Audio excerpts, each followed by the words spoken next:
Bonjour à toutes et à tous et merci d'être fidèles au rendez-vous. Si le grain ne tombe en terre, il reste seul. S'il meurt, il porte beaucoup de fruits. Dieu nous surprendra toujours. On voyait en Dieu le Seigneur des Seigneurs, le Maître souverain, invulnérable, tout-puissant, Maître du temps et de l'histoire. Mais, en décidant de se révéler en la personne de Jésus, son Fils, Dieu nous donne un tout autre visage.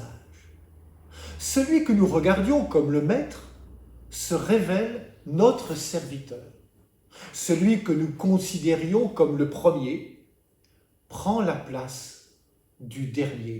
Si le grain ne tombe en terre, il reste seul, mais s'il meurt, il porte beaucoup de fruits. Jésus parle de lui.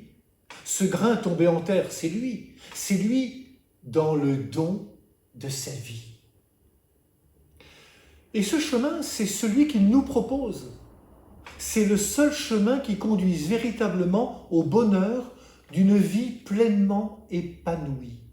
Ce chemin, c'est celui du serviteur qui aime sa vie, la perd, nous dit Jésus dans l'Évangile.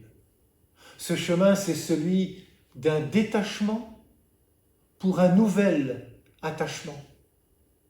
Comme le grain, il faut mourir à soi-même pour vivre vraiment, autrement dit, pour porter du fruit. À celles et ceux qui venaient le trouver, Antoine Chevrier, le fondateur de la famille du Prado à Lyon au XIXe siècle, disait « Il me semble que vous vous occupez beaucoup trop de vous-même et que vous ne pensez pas assez à notre Seigneur.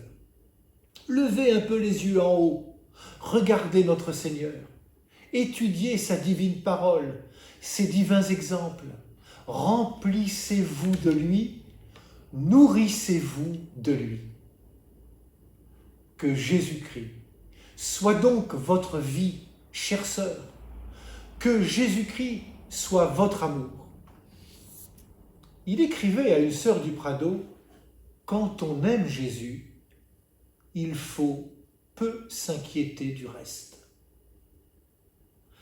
L'Évangile nous invite avec force à nous attacher à Jésus-Christ, à accepter dans la confiance l'amitié qu'il nous offre.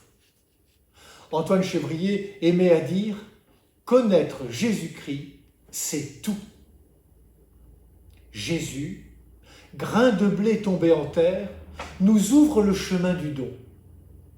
Pour Jésus, la vraie mort, c'est le refus de se donner, le repli stérile sur soi-même, le repli identitaire. Nous sommes faits pour le don dans l'amour. L'homme n'est pas fait pour se tourner vers lui-même, mais pour être tourné vers Dieu et vers les autres. Il est fait pour aimer, pour donner et recevoir.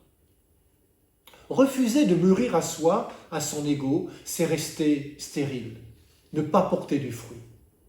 La recherche effrénée pour satisfaire ses petits instincts égoïstes, c'est la route la plus sûre pour rater sa vie. Méditons sur ce qu'écrivait l'apôtre Paul aux Philippiens. Le Christ Jésus, ayant la condition de Dieu, ne retint pas jalousement le rang qui l'égalait à Dieu, mais il s'est anéanti, prenant la condition de serviteur, devenant semblable aux hommes. Reconnu homme à son aspect, il s'est abaissé, devenant obéissant jusqu'à la mort et la mort de la croix. Jésus nous demande de le suivre. Ne soyons pas de ces petits grains de blé heureux dans notre grenier, là où il ne pleut pas, où il n'y a pas d'humidité. Certes, nous avons l'impression d'être heureux, d'être tranquilles, mais Jésus nous invite au vrai bonheur, un bonheur éprouvé, un bonheur qui demande que l'on s'expose, que l'on se mouille pour lui et pour les autres. Laissons-nous déplacés par Jésus de nos certitudes, de nos paresses, de nos replis. Il nous emmène toujours vers un ailleurs. Avec lui, nous sommes éprouvés comme le grain planté en terre. Dans la terre, c'est l'épreuve. Il faut faire des efforts pour trouver l'air et la lumière. En nous attachant au Christ, en le suivant dans la terre où nous sommes plantés, nous germerons en épis. Nous découvrirons ce qui nourrit vraiment, nous découvrirons le vrai sens de notre vie, autrement dit, ce pourquoi nous sommes plantés là, sur cette terre, ce pourquoi nous existons vraiment. Et je voudrais terminer avec vous par cette prière du Père Chevrier. Te voir et te comprendre, n'écouter que toi, te suivre et te connaître, toi, mon seul Seigneur, Jésus-Christ. Bonne journée à tous.